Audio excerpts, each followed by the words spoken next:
everyone, welcome to Bonding for Life. I'm Joshua Daniel, and today our group is diving into something that might sound simple, but it is actually one of the smartest innovations in medical science: healing glues. As future engineers, we look at the body as ultimate biological system, and this technology is all about system repair. Imagine fixing a wound, sealing a heart, or even repairing a nerve, not with the physical stitches or rigid metal plates, but with soft, flexible polymer that disappears after the healing is done. That's the kind of complex material design biomedical engineers are working on. That chemistry, biology, and engineering converge to literally help the body heal itself. Let's start with the base material. Kadir, can you explain the fundamental composition of these engineered glues? Sure, Joshua. The foundational materials is something known as a hydrogel. These are engineered water-loving polymers that essentially is a soft matrix that is made up of more than 90% water. These high water content is critical because it ensures biocompatibility with our tissues, and they're also designed to be really soft and elastic and copy the natural structural dynamics of our skins and organs. Functionally, they're just not adhesive, they serve as a temporary scaffold and are designed structure to guide new cell growth and tissue regeneration. Exactly, Kadir. And if we analyze the structure from an engineering perspective, this hydrogel act like microscale 3D sponge. They are structurally robust, allowing for essential mass transport of oxygen and nutrient to the embedded cell. In advanced system integration, scientists can even incorporate system cell or growth factors into this polymer matrix, effectively turning the hydrogel into a side effective repair kit that actively encourages the body neutral healing mechanism. It is a design construction site for cellular repair. Now, here's the key engineering challenge: setting the adhesive in a wet, warm, and highly dynamic biological environment. Traditional adhesives failure, so our challenge was designing a phase transition system. Glues must be liquid for delivery outside the body, but must solidify instantly once deployed inside. This is achieved through various curing mechanisms. One is photocuring, where we introduce a controlled energy input, a blue or green light to trigger rapid, strong chemical bond formation. Another is ionic curing, where the glue reacts specifically with ions naturally present in our tissues, like calcium to harden on contact. Each method requires precise kinetic control to ensure the polymer sets perfectly without thermal or chemical damage to the adjacent tissue.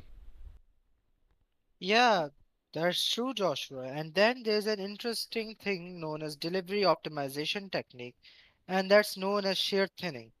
And that's a rhetorical property where the material only turns liquid when subjected into high shear stress.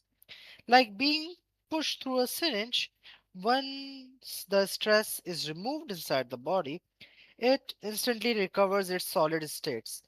This allows for minimally invasive application, no cutting or stitches, pretty convenient, and also less work for the doctor too.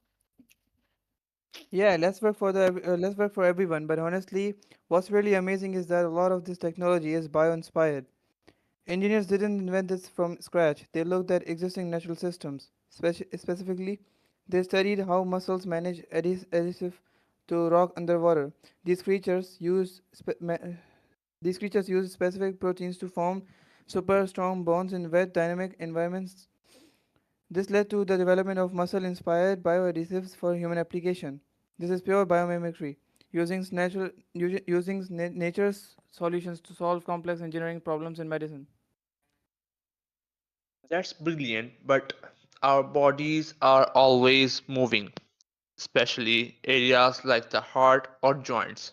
So, how do these engineered glues maintain the structural integrity without cracking or failing under the cyclical strain? That's a good question, Basit. The solution is basically self-healing hydrogels.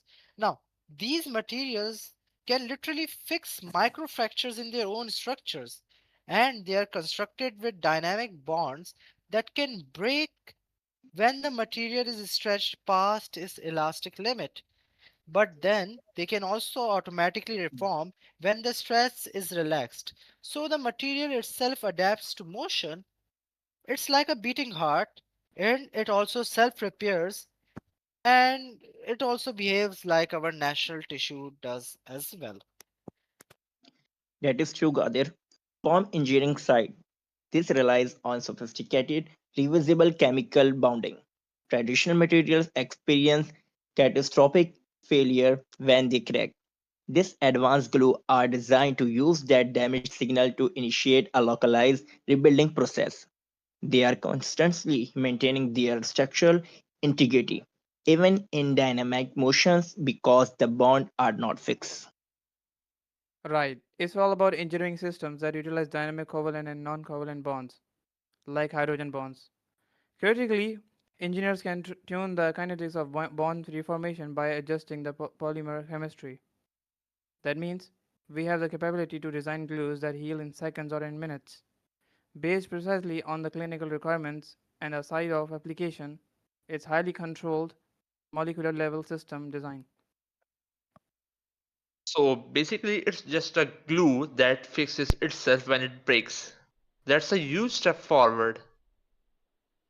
True, but what's even better is that the material is designed for planned obsolescence.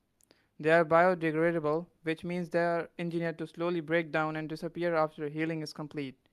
This eliminates the need for a second surgical procedure to remove hardware. The polymer matrix supports the healing process and then safely dissolves through natural enzyme mediated reactions. Is the ultimate temporary support structure. That's such a smart approach. The engineered material provides support exactly when the biological system needs it and safely exits when its function is complete. It's efficient and elegant. Honestly, it feels like the future of surgical engineering. And it is fully customizable. Engineers can precisely adjust the material degradation rate, maybe a few weeks for skin healing or several months for slow recovering bone fracture. This depends entirely on the polymer structure and the local biological environment. That level of performance, control, and tunability is what makes these materials so revolutionary in clinical engineering. From an application standpoint, these materials are already undergoing advanced clinical testing and development in complex surgeries, from instant vascular sealing to cardiac tissues repair and bone healing. Some variants are designed for immediate hemostasis, stop bleeding. The engineering goals are clear: shorter recovery times, lower infection risks, and a fundamental shift from using rigid mechanical friction to use soft, bioresponsive engineered materials. And that's the beauty of biomaterials engineering, really. It's not just about chemistry or physics, it's about designing materials that can work with life itself, not against it. Now, these glues shows the engineering success in creating substances that just don't sit inertly in the body. They interact with the biological system, they support its repair, and then they safely vanish into thin air. So, in short, they are engineered to stick, they heal, and then they leave. These glues truly represent the highest level of system integration, not just for tissues, but of science and humanity. They make medicine safer, healing faster, and technology feel more human. This really is what we as engineers mean when we say bonding for life. Beautifully said, Joshua. So that's our episode, Bonding for Life, the engineering of healing glues. Thank you to my amazing team, Kadir, Joshua, Ali, and Zuhaib. We hope you enjoyed learning how engineering is helping us heal. One intelligent bonding at a time. Until next time, stay curious, stay inspired, and keep bonding for life.